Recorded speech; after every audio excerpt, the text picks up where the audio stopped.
Olá, estamos aqui nos estúdios da TV Atualidades do Direito para falar de um tema que é o tema da semana, referente exatamente à questão da violência de gênero. Dia 25 de novembro comemoramos o Dia Internacional da Luta contra a Violência à Mulher. E para continuarmos nessas atividades, estamos aqui nos nossos estúdios com o professor Fauzi Hassan Krouki, que é exatamente promotor de justiça aqui em São Paulo e é também autor de várias obras, principalmente em processo penal, né, professor? E, além das obras do professor em processo penal, o professor também é autor, juntamente com outros professores, deste livro que eu gostaria de mostrar aqui para vocês, que é a Lei Maria da Penha. Então, é o comentário da Lei Maria da Penha, artigo por artigo. E até aí não tem muita novidade, mas a novidade é que esses comentários estão sendo feitos numa perspectiva jurídico-feminista. E essa questão da perspectiva jurídico-feminista, a professora Carmen, que já esteve aqui conosco em outra oportunidade, nos explicou direitinho o que significa isso, né, professor Fauzi? E aqueles que têm essa curiosidade de saber o que é exatamente essa perspectiva jurídico-feminista, eu sugiro que dê uma olhadinha lá num outro vídeo, onde a professora Carmen, também nesse mesmo espaço que você está vendo esse nosso vídeo, você encontra o vídeo da professora Carmen. O professor Fauzi também estava conosco nessa oportunidade e ela explica exatamente o porquê dessa perspectiva jurídica feminista, porque agora, neste momento, na verdade, nós vamos falar de um outro tema, que é o tema um tema mesmo penal, né? O professor Fauzi contribuiu com a gente nessa obra aqui e falou exatamente, fez o comentário dos artigos 41 e 46. No primeiro momento, professor Fauzi, qual foi a sua expectativa de estar dentro de uma obra que trabalha essa perspectiva jurídico-feminista, sabendo que, inclusive, os meninos nesta obra são minoria, né?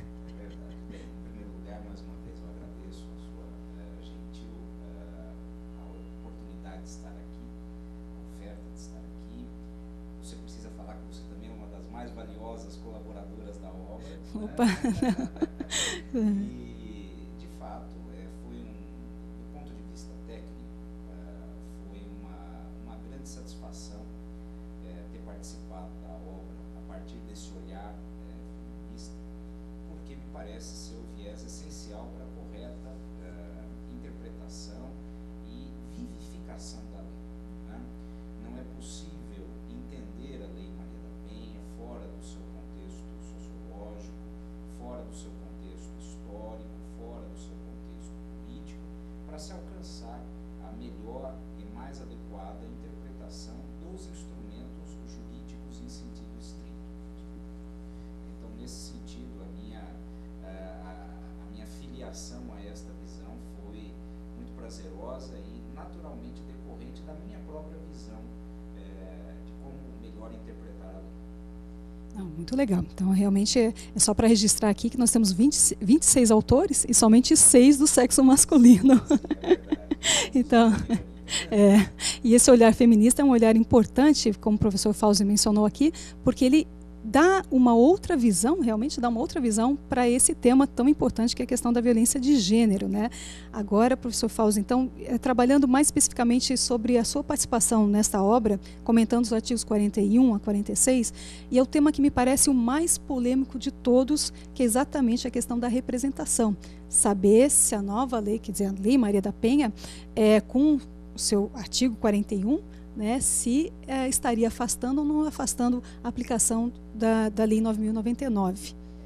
Na verdade, você vai direto ao ponto central da convivência da Lei Maria da Penha com o ordenamento jurídico comum, né? E exatamente pela compreensão de toda a gênese da lei, a compreensão de todas as razões de ser da lei e a compreensão do próprio processo legislativo da Lei Maria da Penha e das forças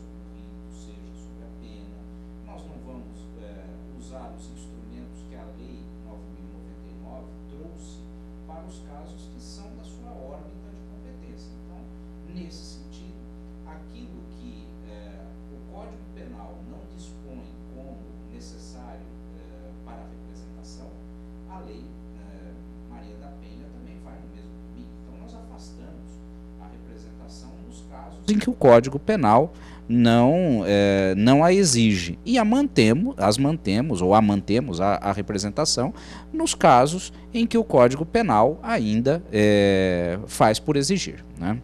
E agora, conectado a esse tema também, muito importante é a questão daquela audiência do artigo 16. Então é importante também um posicionamento do professor Fauzi a respeito deste tema. É verdade, Alice. Nós já discutimos isso muitas vezes na obra, em várias instâncias de discussão. É necessário afastar práticas deturpadoras da estrutura da Lei Maria da Penha.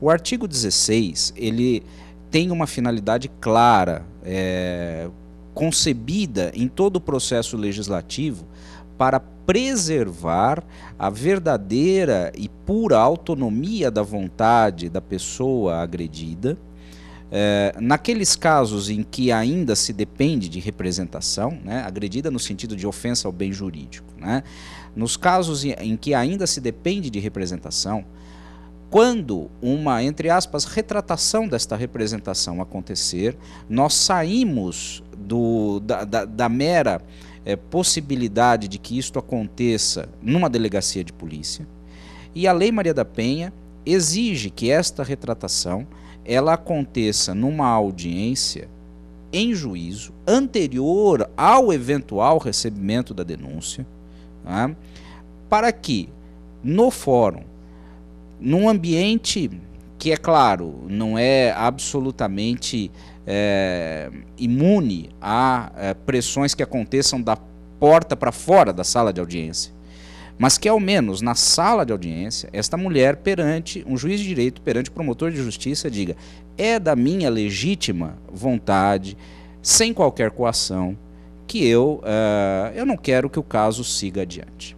Ora, isto é transformado em muitos momentos da prática numa audiência prévia de conciliação, que não existe na lei, com a presença do agressor, muitas vezes, o que também não é determinado em lei, e nesse ambiente, muitas vezes, acaba se coagindo a própria vítima a voltar atrás no seu desejo de que uma persecução penal seja instaurada, né?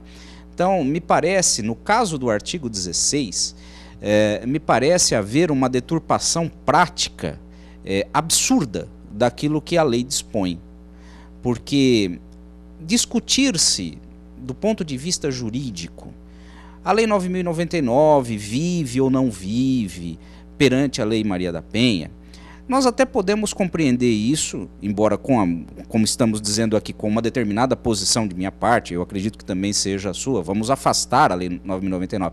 Mas vamos lá, nós ainda temos algum nível de argumentação jurídica sobre esse assunto. Mas o artigo 16, ele muitas vezes é deturpado na prática por uma opção clara da deturpação, por criar-se uma audiência onde a lei efetivamente não dispõe que ela existe, da maneira como na prática muitas vezes acontece. E eu acho que aí é que entra em cena a falta de uma percepção, de um olhar plural pelo viés do feminismo em relação à lei, né? Ainda se concebe essa estrutura de acordo com parâmetros que são distintos dos parâmetros que deram origem à Lei Maria da Penha, né? E até nesse aspecto, professor Fauzi, me permite acrescentar, há uma pesquisa que vai perguntar para as mulheres, as mulheres, poucas pesquisas que nós temos no Brasil de vitimologia, okay. E uma dessa muito importante faz uma pergunta para a mulher agredida, não é para a sociedade, não é para qualquer mulher, é para aquela agredida, e pergunta para ela: você que foi agredida, por que você não comunicou o fato à autoridade policial? E o percentual, então, mais elevado responde exatamente que por medo. Claro. Então perceba, se a gente consegue entender que a mulher tem medo e por isso não comunica o fato, imagina o que acontece se ela comunica o fato e a pressão e a coação. Né? Sem dúvida alguma, Alice, falando assim de um ponto de vista empírico, né, uma percepção, mais exatamente, nesses anos todos de vivência na área criminal, no Ministério Público. Quando uma mulher potencialmente vitimizada ao longo de anos resolve quebrar o seu comportamento passivo, procurando as instâncias oficiais do Estado para fazer valer algum tipo de persecução, a represália doméstica contra esta mulher é violentíssima. É violentíssima. Tanto de violências reais, físicas, como de violências simbólicas.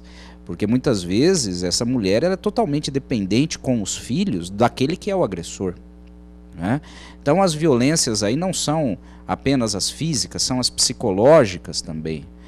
Ora, é necessário que o direito ofereça um instrumento de ruptura com essa realidade perniciosa. E no meu sentir, a Lei Maria da Penha dá um passo importante para essa ruptura, né? Por isso que os nossos esforços devem ser os esforços de interpretação no melhor, da forma mais consentânea com todo o histórico da Lei Maria da Penha. Sem dúvida. E em relação a esse tema, inclusive, citando uma outra pesquisa agora do Paraná, se verificou que 90%, no Paraná, né, uma pesquisa do ano passado, se verificou que 90% dos processos que envolvem a questão de violência de gênero, eles não chegaram ao final, ao termo final, 90%. E eu tenho percebido também, professor Fauzi, gostaria de ver o seu posicionamento em relação a isso, muitos juízes, muitos promotores insistem nessa audiência do artigo 16 como uma forma, desculpar aqui a franqueza, de limpar a pauta. Porque como de fato 90% das mulheres elas vão desistir no meio do caminho, então o que o juiz faz? Bom, já que ela vai desistir no meio do caminho, deixa eu ver se ela realmente quer continuar o processo para não desperdiçar tempo que é caro, a gente sabe da justiça, né? É verdade, Alice. Lamentavelmente, em muitos momentos práticos, a gente vê esse viés utilitarista perverso, né? Então, quando a lei foi estruturada, ela procurou criar um órgão jurisdicional específico para o tratamento destas questões.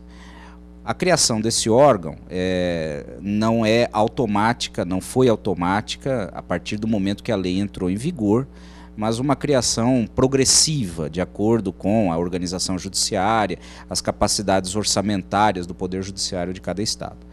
Agora, duas coisas eu acredito que precisam ser destacadas aí. Primeiro, não é uma opção legítima do Poder Judiciário não criar estes órgãos.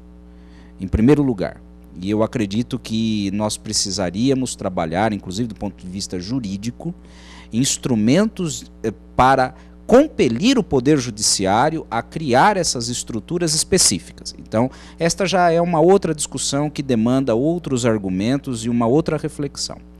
Segundo, esta estrutura judiciária específica, ela é criada exatamente para que não se caia no viés utilitarista perverso de vamos limpar a pauta. Por quê? Porque aí você teria, e haverá de ter, né, profissionais especificamente, inclusive, capacitados para lidar com esse tipo de conflito, que é um conflito muito além de uma mera esfera jurídica. Isto é um conflito que tem faces que transbordam a mera agressão em si. Então, o caminho, inclusive trilhado pelo legislador, é que com essas unidades jurisdicionais específicas, essas varas específicas, você tenha profissionais específicos, especificamente capacitados, para lidar com esses problemas, como nós já conhecemos, por exemplo, ao longo dos anos, e com todas as deficiências, mas tem uma certa estrutura. O ECA, como nós temos profissionais específicos nas varas de família. Então, o promotor que lida e o juiz que lida com a violência doméstica, ele não pode, violência de gênero, não a violência doméstica, a violência de gênero, ele não pode ser emparelhado com o mesmo perfil funcional do promotor que lida com o furto, com roubo. Precisamos de uma capacitação específica. Precisamos. Uma capacitação Exatamente. bem específica aqui. Que, aliás, é o que prevê o artigo 8º da própria Lei Maria da Penha, mas que, infelizmente, é muito pouco efetivo. Que é o seu tema, né? Exatamente. É o tema do meu artigo aqui. Exatamente. E essa é uma pena, né, professor Fauzi, porque realmente o artigo 8º, se 10% pelo menos do artigo 8º fosse cumprido, nós poderíamos ter uma mudança muito grande e muito rapidamente dessa questão social tão dramática. É verdade. E nesse particular, nesse assunto em especial, o Poder Judiciário, as instâncias oficiais do Estado precisam ter, de fato, a vocação e a compreensão de que nós não podemos lidar com esse tipo de problema social da mesma maneira que nós lidamos com outros tipos de criminalidade. É inclusive isso que a gente observa das experiências do direito comparado e das experiências do direito internacional que geraram em muitos países, inclusive aqui no Brasil, a legislação que nós estamos comentando. Com certeza. Agradecemos aqui, então, a presença do professor Fauzi Hassan Choukri e registramos aqui, professor Fauzi, que o Brasil foi o 18º país na América Latina a ter uma lei específica de proteção à mulher. Demorou bastante, ainda que nossa lei tenha sido considerada uma das 3 mais avançadas do mundo. Né? Pelo menos, nesse sentido, nós estamos bem. Mas falamos, então, da representação, da audiência do artigo 16. Agradecemos aqui a presença, então, do professor Fauzi e esperamos contar com a sua presença em outras oportunidades. Será sempre um prazer, Alice. Muito obrigado. Tá certo. Então, para você que estava nos assistindo, muito obrigada. Continue aqui no nosso blog Violência de Gênero e você vai ter a oportunidade de assistir outros depoimentos, outras informações e outros temas que também serão debatidos em relação à questão da violência de gênero. Muito obrigada pela sua participação.